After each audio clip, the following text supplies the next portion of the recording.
Hello dear student, now welcome in the online batch of Sai Academy of Science. Now today we will move towards our next topics, that is cell division.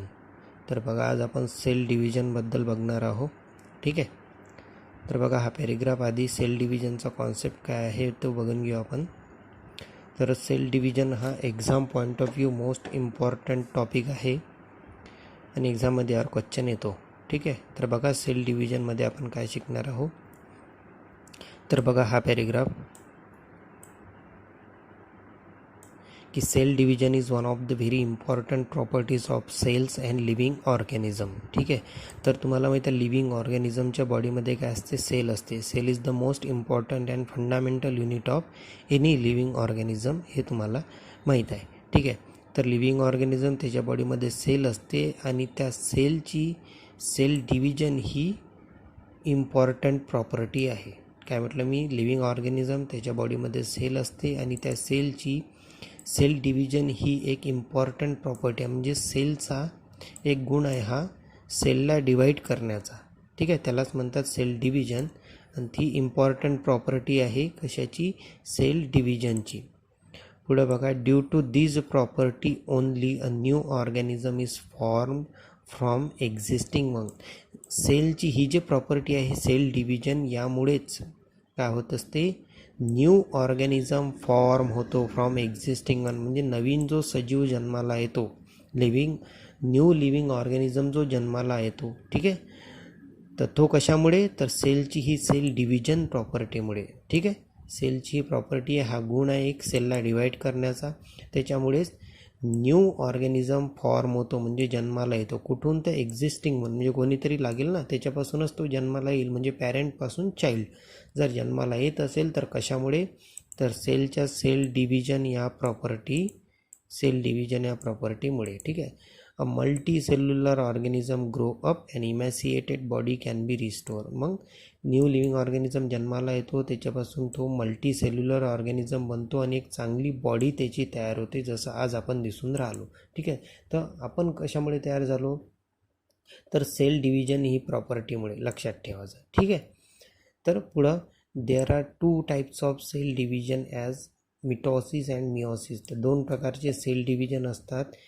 म्हणजे sale डिव्हिजनच्या two types आहे, मिटॉसिस and meiosis. तर बघा, mitosis occurs in a somatic cell and stem cell of the body, where as meiosis occurs in a germ cell.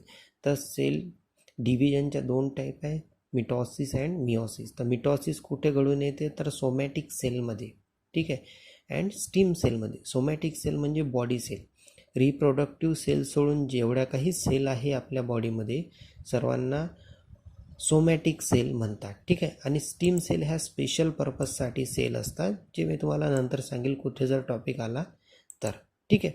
तर लक्षात ठेवा, मिटॉसिस ही process दोन सेलमध्ये होत असते बॉडीमध्ये, एक सोमॅटिक सेल अँड दुसरी stem cell. Before study of the cell division we should know the structural organisation of the cell that we have studied earlier.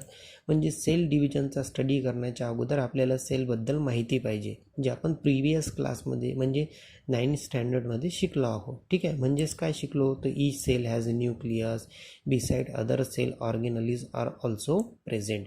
म्हणजे आपण 9th क्लासमध्ये काय शिकलो, की सेल असते, सेलमध्ये न्यूक्लियस असतो आणि न्यूक्लियस सोडून जे अदर पार्ट असतात सेलमध्ये, जसं मायटोकॉन्ड्रिया झाला, सायटोप्लाझम झाला, गोल्जी कॉम्प्लेक्स झाला, व्हॅक्युओल झाला, हे सर्व काय आहे, हे सर्व सेल ऑर्गेनलीज असतात. ठीक आहे. ह्या गोष्टी आपल्याला माहीत पाहिजे सेल डिव्हिजन शिकायच्या अगोदर. तर हे आपल्याला माहीतच आहे ऑलरेडी आणि मागच्या वर्षी आपण खूप चांगल्या प्रकारे हे घेतलेलं आहे. पुढे बघा, before any type of cell division the cell doubles up its chromosome number present in its nucleus. म्हणजे सेलची सेल डिव्हिजन प्रॉपर्टी स्टार्ट होण्याच्या अगोदर, म्हणजे सेल डिव्हिजन स्टार्ट होण्याच्या अगोदर सेलच्या न्यूक्लियसमध्ये जेवढे काही नंबर ऑफ क्रोमोझोम असतात, जेवढे काही क्रोमोझोम असेल ते काय होऊन जाईल, डबल होऊन जाईल. म्हणजे त्याची कॉपी तयार होऊन जाईल. ठीक आहे. म्हणजे जेवढेही क्रोमोझोम असेल ते काय होऊन जाईल, डबल होऊन जाईल. प्रत्येकाची एक अजून कॉपी तयार होऊन जाईल न्यूक्लियसच्या आतमध्ये, सेल डिव्हिजन होण्याच्या अगोदर. ठीक आहे. लक्षात आलं. आता आपण बघू मिटॉसिस. ठीक आहे. मिटॉसिस प्रोसेस काय आहे. आजच्या लेक्चरमध्ये आपण फक्त मिटॉसिस बघणार आहोत. बघा, somatic cells and stem cells divided by mitosis. तर सोमॅटिक सेल आणि स्टीम सेल या डिवाईड होतात कशामुळे, तर या मिटॉसिस प्रोसेसमध्ये या डिवाईड होतात. तर मग ही मिटॉसिस प्रोसेस काय आहे तर ते आपण पुढं बघू. Mitosis is completed through 2 main step. तर मिटॉसिस ही जी प्रोसेस आहे ती 2 स्टेपमध्ये होते. पहिली जी स्टेप आहे ती आहे कायरोकिनेसिस, म्हणजे न्यूक्लिअर डिव्हिजन, म्हणजे न्यूक्लियस सेलच्या आतमध्ये जो न्यूक्लियस असतो त्याचं डिव्हिजन होत असते आणि त्या प्रोसेसलाच म्हणतात कायरोकिनेसिस. तर मिटॉसिसमध्ये ही पहिली स्टेप आहे कायरोकिनेसिस अँड सायटोकिनेसिस. आणि मिटॉसिसमध्ये दुसरी पण प्रोसेस होते. 2 प्रकारे मिटॉसिस प्रोसेस होत असते ॲक्च्युली. पहिली बघितलं आपण कायरोकिनेसिस, ज्यामध्ये न्यूक्लिअर डिवाईड होतो, आणि नंतर सायटोकिनेसिस, ज्यामध्ये काय होते, सायटोप्लाझ्मिक डिव्हिजन होत असते. म्हणजे सायटोकिनेसिस या प्रोसेसमध्ये सायटोप्लाझम जो आहे तो डिवाईड होतो. ठीक आहे. तर तुम्हाला माहीत आहे की सेल काय असते. सेलमध्ये बघा, जर ही मी सेल इथं काढून राहिलो आहे, ठीक आहे,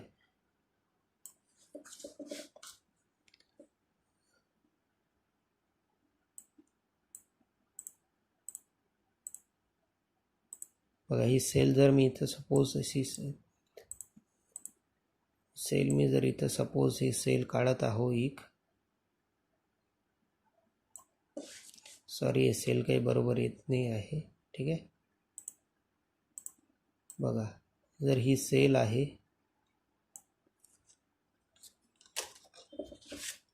तर तुम्हाला माहीत आहे की सेलमध्ये हा जो भाग असतो आणि सेलमध्ये अजून एक पार्ट असतो छोटासा, ज्याला काय म्हणतो आपण, न्यूक्लियस.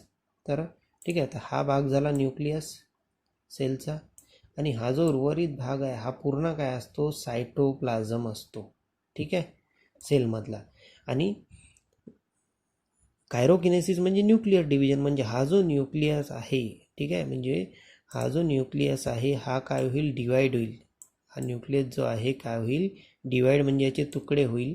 कोणत्या प्रोसेसमध्ये, कायरोकिनेसिसमध्ये. आणि सायटोकिनेसिसमध्ये हा जो आजूबाजूचा दिसून राहिला आपल्याला सायटोप्लाझम, याचे तुकडे होईल. ठीक आहे, म्हणजे हा पण डिवाईड होईल. तर ते आपण डिटेलमध्ये आपण पुढे बघणार आहोत. ठीक आहे, की कसं होणार आहे. तर पहिले बघू आपण आता कायरोकिनेसिस. ठीक आहे, तर कायरोकिनेसिस 4 स्टेपमध्ये होते. कायरोकिनेसिस म्हणजे न्यूक्लिअरचं डिव्हिजन, म्हणजे सेलच्या आतमध्ये जो न्यूक्लियस आहे तो डिवाईड होतो आणि तो 4 स्टेपमध्ये होतो. ठीक आहे, तर पहिली आहे प्रोफेज. ठीक आहे, तर पहिलं काय बघणार आहोत आपण, प्रोफेज आपण बघणार आहोत. ठीक आहे, तर तुम्हाला मी यासोबत एक व्हिडिओ पण दाखवणार आहोत. या व्हिडिओ थ्रू तुम्हाला समजायला सोपं जाईल. ठीक आहे, की आपण काय बघणार आहोत आता. कारण की हा जो टॉपिक आहे हा टॉपिक विदाऊट व्हिडिओ लक्षात येत नाही. ठीक आहे, तर तुम्हाला व्हिडिओ दाखवणे याचं आवश्यक आहे. 1 मिनटं, तो व्हिडिओ मी कुठं, ठीक आहे, तर हा व्हिडिओ तुम्हाला यासोबत मी दाखवणार आहो, म्हणजे या 4ही स्टेप तुम्हाला लक्षात येईल. ठीक आहे, कारण की विदाऊट ॲनिमेशन मिटॉसिस लक्षात येत नाही, म्हणून हा टॉपिक विद्यार्थ्यांना थोडा काय जातो, हार्ड जात असतो. ठीक आहे, पण तुम्हाला तो इझिली समजेल, तुम्हाला काहीच प्रॉब्लेम जाणार नाही या मिटॉसिस समजण्यासाठी. ठीक आहे, तर बघा प्रोफेज. तर आपण काय बघत आहोत, मिटॉसिस. मिटॉसिस 2 प्रकारे होतो, कायरोकिनेसिस आणि सायटोकिनेसिस. आणि कायरोकिनेसिस म्हणजेच न्यूक्लिअर डिव्हिजन 4 प्रकारे होतो. पहिला आहे प्रोफेज, दुसरा आहे मेटाफेज, थर्ड आहे ॲनाफेज, आणि लास्ट आहे टिलोफेज. ठीक आहे, तर सर्वात आधी आपण बघू प्रोफेज म्हणजे काय. ठीक आहे, तर बघा ही सेल तुम्हाला दिसत आहे. ठीक आहे, सेलच्या आतमध्ये हा जो ब्ल्यू कलरचा भाग तुम्हाला दिसून राहिलेला आहे सेलच्या आतमध्ये. ठीक आहे, हा काय आहे, न्यूक्लियस आहे. ठीक आहे, हा काय आहे, न्यूक्लियस. हा न्यूक्लियसच्या आजूबाजूचा त्याचा मेम्ब्रान आहे. हा न्यूक्लियसचा काय आहे, मेम्ब्रान आहे त्याच्या आजूबाजूचा. ठीक आहे, हे आतमध्ये काय दिसून राहिले, हे आतमध्ये क्रोमोझोम तुम्हाला दिसून राहिलेले आहे. ठीक आहे, तर आता आपण पुढे जाऊ. हे प्रोफेज म्हणजे काय, नेमकी प्रोफेज कशाला म्हणतात ते आता आपण बघणार आहोत. बघा, in prophase condensation of basically thin thread like chromosome started. तर हे जे क्रोमोझोम तुम्हाला दिसून राहिले धाग्यासारखे सेलच्या न्यूक्लियसच्या आतमध्ये, त्याचं कंडेन्सेशन होत असते. सध्या ते जमा आहे. कंडेन्सेशन म्हणजे ते थोडे थोडे वेगळे व्हायला सुरुवात होत असते. ठीक आहे, त्याला म्हणू आपण कंडेन्स. म्हणजे बेसिकली थिन थ्रेड लाईक हे जे क्रोमोझोम आहे यांचं कंडेन्सेशन होते. सध्या ते एकत्र जमा झालेले आहे. थोड्या वेळानंतर ते थोडे थोडे वेगळे होऊ लागतात. ठीक आहे. Due to this they become a short and thick and they start to appear along with their pairs of sister chromatids. म्हणजे हे जे जमा झालेले क्रोमोझोम्स आहे हे काय होतात, शॉर्ट होतात, थिक होतात आणि ते काय होतात, जोडीमध्ये वेगवेगळे होऊ लागतात. ठीक आहे, आता मी हा व्हिडिओ स्टार्ट करतो आणि बघा तुम्हाला लक्षात येईल.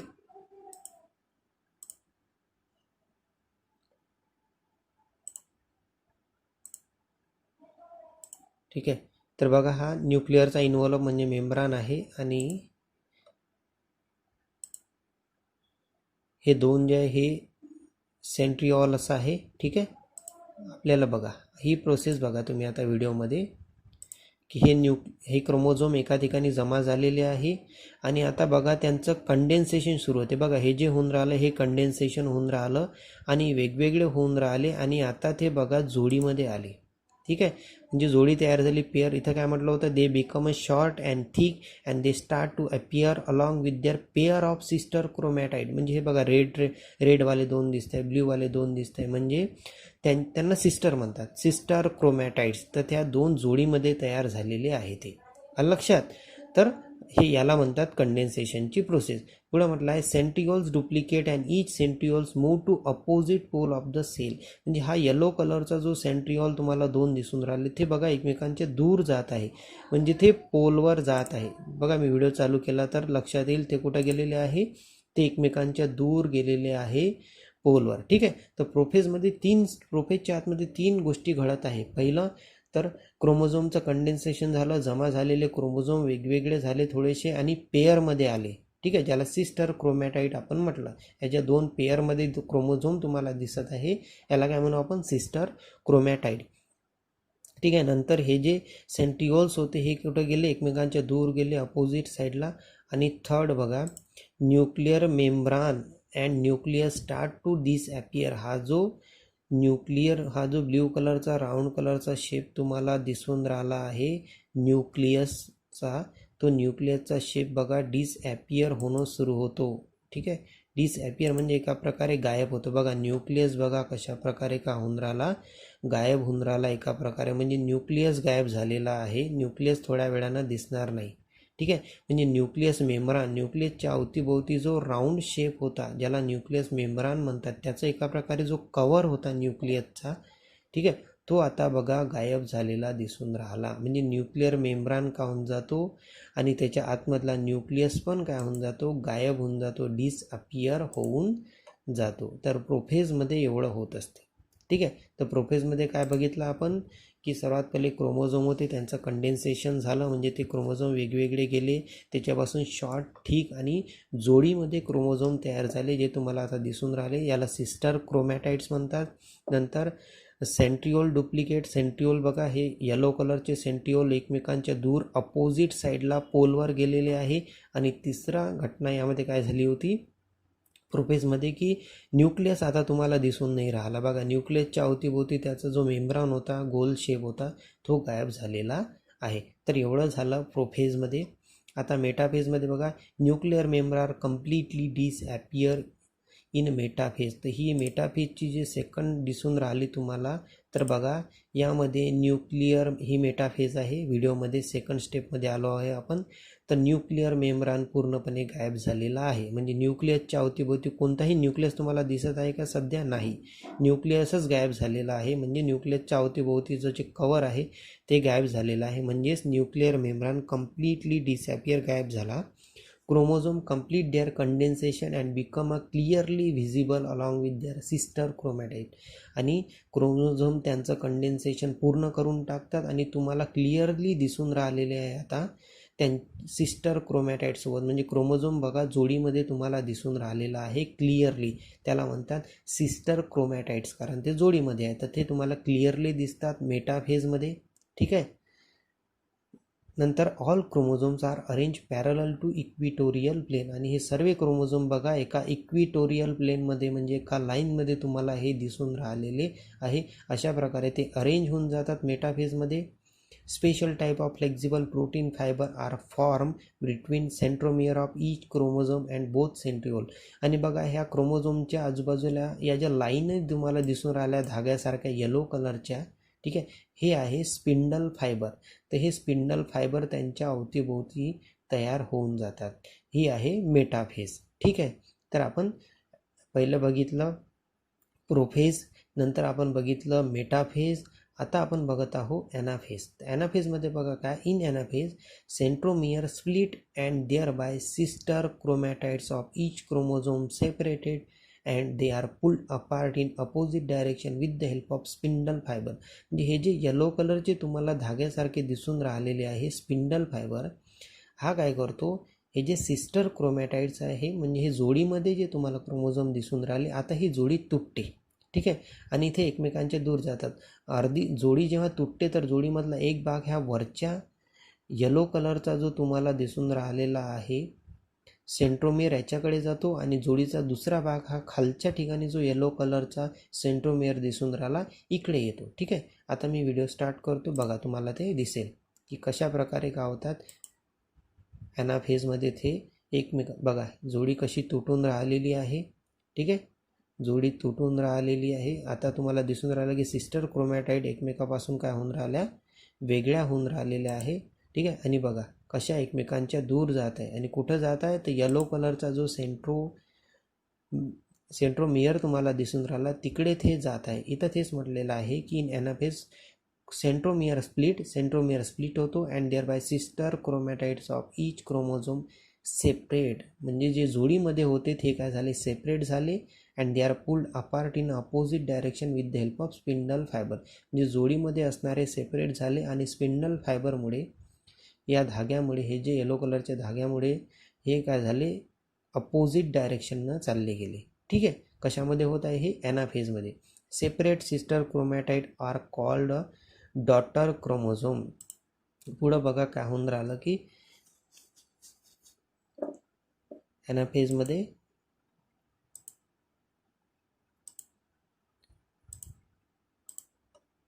की सेपरेटेड सिस्टर क्रोमॅटाइड और, आणि हे जे सेपरेट झालेले आहे मग दोन साईडला, यांना म्हणतात डॉटर क्रोमोझोम. ठीक आहे. Chromosome being pulled appear like bunch of banana. बघा दोन्ही साईडला गेल्यामुळे ते बनानासारखे बंचसारखे आपल्याला दिसत आहे. In this way each set of chromosome reach to the two opposite poles of cell. म्हणजे सिस्टर क्रोमॅटाइड जे होते जोडीमध्ये जे होते ती जोडी तुटली, आणि आता ते अपोजिट डायरेक्शनने जात आहे.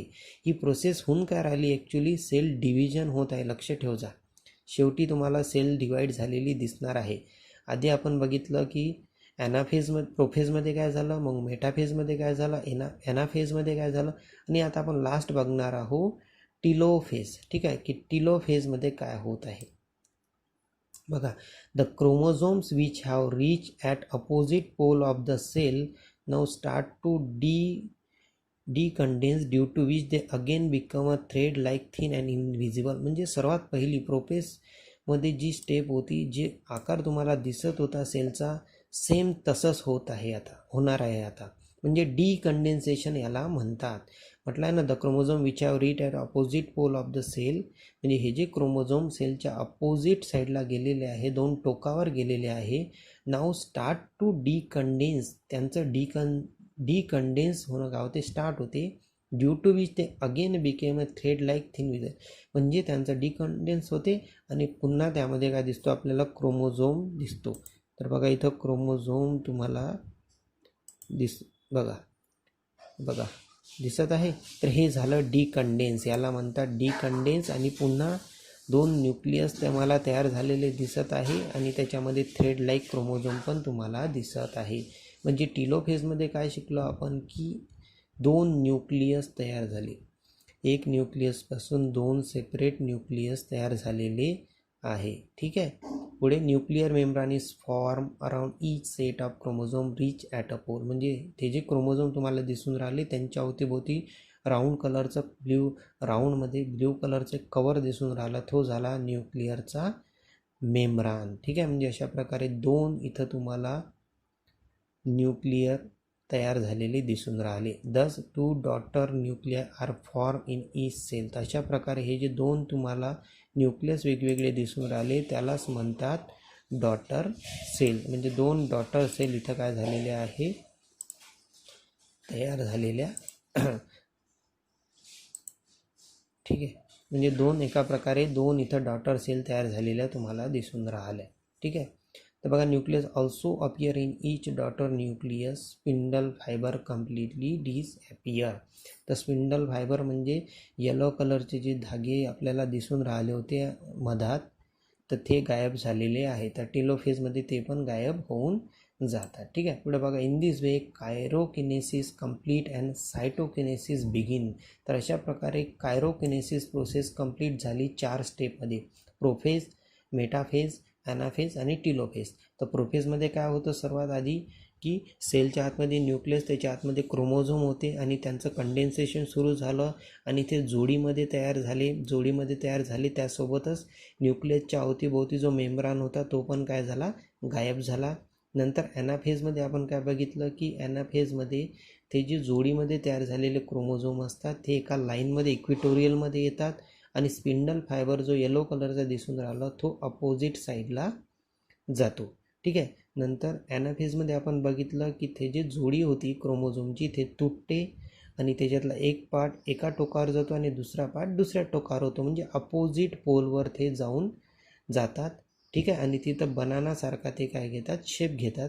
मग टिलोफेजमध्ये आपण बघितलं की मग ते जे अपोजिट साईडला गेलेले असतात ते क्रोमोझोम, जोडी तुटल्यानंतर अपोजिट साईडला गेलेले क्रोमोझोम काय करतात, तिथं त्यांचा न्यूक्लियर तयार होतो सेपरेट. आणि अशा प्रकारे एका न्यूक्लियरपासून 2 न्यूक्लियस इथं काय होऊन जातात, तयार होऊन जातात एका सेलमध्ये. ठीक आहे. तर सध्या एका सेलमध्ये 2 न्यूक्लियस तयार झालेले आहे. कशामध्ये, कायरोकिनेसिस थ्रू आपण हे बघितलं. आता 2 सेल तयार नाही झाल्या सध्या, तर आता तुम्हाला सायटोकिनेसिसमध्ये लक्षात येईल की एका सेलपासून दुसरी सेल कशी तयार होते. तर बघा, the cytoplasm divides by cytokinesis and 2 new cells are form which are called daughter cell. बघा, आता मी व्हिडिओ स्टार्ट करतो आणि तुम्हाला दिसेल की हा जो आजूबाजूचा भाग आहे बघा कसा छोटा उंदराला, म्हणजे सायटोप्लाझम तुटत आहे आणि सायटोप्लाझम तुटला आणि काय झालं आहे, एका सेलपासून 2 सेल तयार झाले आणि याला म्हणतात डॉटर सेल. आणि ही प्रोसेस होत असते सायटोकिनेसिसमध्ये. म्हणजेच यामध्ये काय झाला, सायटोप्लाझम डिवाइड झाला. हा जो गुलाबी कलर तुम्हाला दिसून राहिला, ऑरेंज टाईप कलर, हा होता सायटोप्लाझम. आधी न्यूक्लियस 2 तयार झाले आणि न्यूक्लियस तयार झाल्यानंतर मग सायटोप्लाझम काय झाला, तयार झाला, तुम्हाला दिसून राहिलेला आहे. ठीक आहे. तर लक्षात आलं असेल तुम्हाला मिटोसिसमधल्या कायरोकिनेसिस, ज्यामध्ये आपण 4 स्टेप बघितल्या आणि त्याच्यानंतर सायटोकिनेसिस. ठीक आहे. आता शेवटची जी लाईन आहे त्यामध्ये म्हटलं आहे, mitosis is essential for growth of body. म्हणजे बॉडीची ग्रोथ होण्यासाठी मिटोसिस प्रोसेस खूप महत्त्वाची आहे. म्हणजे कायरोकिनेसिस आणि सायटोकिनेसिस या दोन्ही स्टेप खूप महत्त्वाच्या आहे, ज्या मिटोसिसमध्ये होतात. कशासाठी, तर बॉडीची ग्रोथ होण्यासाठी.